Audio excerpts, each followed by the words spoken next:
يا رب العالمين. الله الله صل على طه الأمين. الله الله في كل وقت وحين. الله الله املأ قلبي باليقين. الله الله ثبتني على هذا الدين. الله الله واغفر لي والمؤمنين.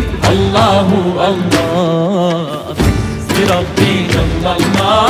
الله الله ما في قلبي غير الله. الله